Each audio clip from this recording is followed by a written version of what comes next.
டெல்லிக்கு வர இருக்கிறார் விஜய். அப்ப அமித்ஷாவை சந்திப்பார் என்று நான் கேள்விப்படுகிறேன். விஜயுடன் ஒரு கதவு திறந்து வச்சுக்கணும்னு பார்த்திருக்காங்க. அதுதான் அந்த நண்பருக்கு தான் அவர் தேங்க் பண்ணிருக்காங்க என்னுடைய இன்டர்பிரேஷன். இருப்பினும் விஜய் அவர்களுடைய அந்த வீடியோவை பார்த்த பிறகு கண்டிப்பாக அவர் எடப்பாடி பழனிசாமிக்கும் நன்றி தெரிவித்திருக்கிறார். அதான் கன்க்ளூஷன்ல பண்ணலாம்.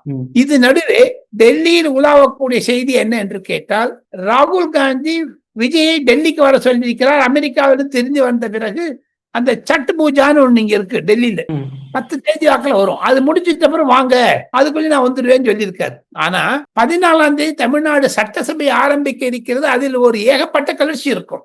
இந்த சட்டசபை என்பது அப்பா அவர்கள், அதாவது மாண்புமிகு சொல்லாத மாண்புமிகு இழந்த சபாநாயகர் என்று சொல்லக்கூடிய அப்பா அவர்கள் அந்த டிஎம்கே ஏடிஎம்கே பிரிச்சு டிஎம்கே ஏடிஎம்கே வெளில அனுப்பிச்சிடுவார். ஆக மொத்தம் இந்த கரூர் பிரச்சனையை விவாதிக்காமல் விட்டு விடுவார்கள். அதுதான் தமிழகத்தில் இருக்கக்கூடிய ஜனநாயகம். இந்த பின்னணியில் டெல்லிக்கு வர இருக்கிறார் விஜய் 10 தேதி வாக்குல. அப்ப அமித்ஷாவை சந்திப்பார் என்று நான் கேள்விப்படுகிறேன்.